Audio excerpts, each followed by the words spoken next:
Funcionamiento del transformador y sus principios básicos. Como se mencionó anteriormente, en su forma más simple, un transformador consiste en un núcleo de hierro que lleva en dos regiones del mismo dos enrollados o devanados que constituyen los circuitos primario y secundario. El principio de funcionamiento del transformador nos plantea en forma muy resumida lo siguiente. Si se aplica una fuerza electromotriz alterna en el devanado primario, circulará por este una corriente alterna que creará a su vez un campo magnético variable. Este campo magnético variable originará, por inducción electromagnética, la aparición de una fuerza electromotriz en los extremos del devanado secundario. Como se puede apreciar en la figura, un transformador está formado por un circuito magnético y dos circuitos eléctricos. Sobre el núcleo magnético del transformador se encuentran enrollados los circuitos eléctricos primario y secundario, cada uno con un número determinado de espiras o vueltas. El circuito que recibe la tensión que queremos transformar será el circuito primario, mientras que el que proporciona la tensión ya transformada, elevada o reducida, será el secundario. Como puede verse en la figura, si se conecta la bobina primaria a una tensión de entrada y la bobina secundaria a un receptor, la tensión de entrada produce en el bobinado primario una corriente eléctrica que a su vez inducirá un flujo magnético alterno. En el video se observa cómo se comporta el flujo que circula a través del circuito magnético y al llegar al bobinado secundario induce en este otra tensión eléctrica alterna de diferente valor, pero con la misma frecuencia. Esta variación depende del número de espiras de la bobina, N1 y N2. La relación de transformación es la expresión matemática que describe la relación que existe entre los valores de los dos bobinados, la cual es la siguiente. En el siguiente video podemos explicar el funcionamiento en forma más representativa. Si la corriente que circula por una bobina es constante, su campo magnético también lo es. Si la corriente es variable, por ejemplo alterna, el campo magnético de la bobina es también variable. Cuando un campo magnético varía, aparecen voltajes en los conductores y bobinas que estén cerca. Si enrollamos dos bobinas aisladas alrededor de un trozo de hierro que canaliza el flujo magnético, al alimentar la primera con tensión alterna, el flujo magnético variable generado por esta va a inducir un voltaje en la segunda. Ese es básicamente el principio del transformador. Por otra parte, la relación del voltaje que entra en la primera bobina y el que sale de la segunda está dado por la relación del número de vueltas de alambre de cada bobina. El número de vueltas de la primera bobina sobre el número de vueltas de la segunda es igual al voltaje que entra sobre el voltaje que sale. Sería el caso de un transformador que se alimenta con 220 volts y entrega 110. Con la corriente, por su parte, se da la relación inversa. Si el voltaje se transforma a la mitad, la corriente se transforma al doble. De aquí podemos deducir entonces que la potencia, la cual es igual al voltaje por la corriente, es igual de los dos lados.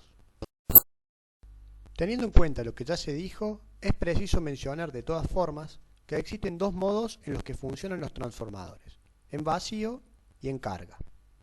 Igualmente, podemos considerar a los mismos según un comportamiento ideal y realizar el mismo análisis de la forma en que funcionan los transformadores en la realidad, es decir, según su comportamiento real. En el caso de los transformadores en vacío, en un supuesto ideal, se parte de considerar el bobinado secundario abierto. De este modo, al aplicar tensión al primario, aparece una intensidad senoidal de vacío y cero, generando un flujo magnético en el núcleo que atraviesa a las dos bobinas. Al cruzar el flujo, la bobina de primario provoca una FEM, cuyo valor surge de la fórmula siguiente. Como no existen resistencias en el circuito, la tensión es igual a la fuerza electromotriz. En el bobinado secundario también se genera una fuerza electromotriz E2, cumpliéndose la siguiente relación. Este término se conoce con el nombre de relación de transformación y es una de las características más importantes de un transformador. A E1 se la denomina fuerza contraelectromotriz por oponerse a B1. En el otro de los casos, si conectamos una carga al bobinado secundario, se produce en el mismo una corriente I2 como consecuencia de la FEM E2. Según la ley de Lenz, la corriente I2 tiende a debilitar el flujo que circula por el núcleo, disminuyendo la fuerza contraelectromotriz E1 y aumentando la corriente I1 hasta que se restablezca el flujo total que circula por el núcleo a su valor inicial. Es decir, el flujo resultante en el núcleo continúa siendo el mismo que con el transformador en vacío y depende exclusivamente de la tensión V1 aplicada al primario.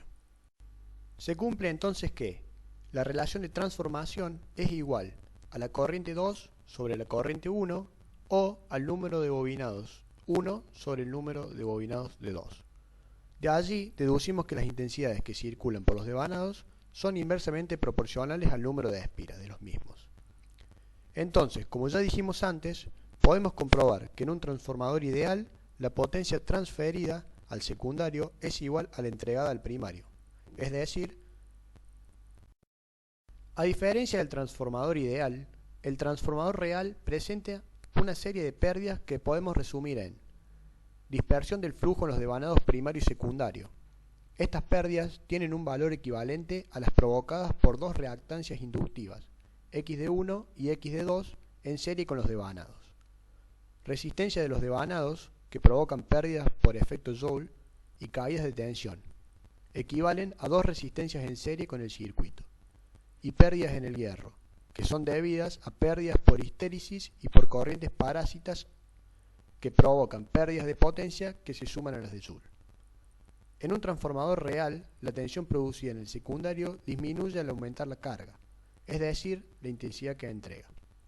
Al aumentar I2 con la carga, la corriente del primario I1 también aumenta y con ella las caídas de tensión en las resistencias e inductancias, denominadas XD, de primario y secundario. En el transformador real, el flujo circula no solo por el núcleo ferromagnético.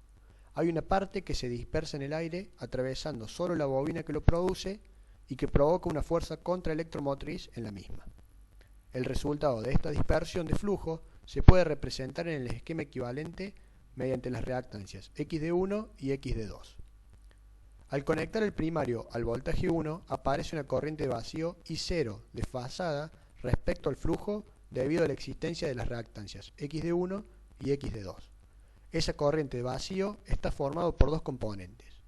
Componentes de pérdida, que multiplicada por V1 da la potencia de pérdida en el hierro, y un componente magnetizante, que es la parte de la corriente de vacío que genera el flujo. El flujo común a ambas bobinas tiende a ser igual en carga y en vacío, es decir, la fuerza magnetomotriz producida por las bobinas del transformador debe ser igual en carga que en vacío. Al conectar la carga en el secundario, aparece una fuerza magnetomotriz, dada por el producto entre el número de espiras del segundo bobinado y la corriente I2, que cambia el valor del flujo común, aumentando o disminuyendo según el sentido de la corriente I2. Esa variación del flujo hace que la fuerza electromotriz E1 varíe también, dado por la fórmula que ya vimos. Como en el primario V1 es constante, al variar E1 aparece una corriente I1 que provoca una fuerza contraelectromotriz que compensa a la del secundario. Por fórmula, entonces, obtenemos lo siguiente. A plena carga, I0 es despreciable frente a las corrientes I1 e I2, por lo que podemos considerar que el número de vueltas de la primera bobina por la corriente de la primera es igual al número de vueltas de la segunda bobina por la segunda corriente, o lo que es lo mismo, según la relación de transformación. Expresión que es válida cuando el transformador trabaja valores cercanos a los de plena carga.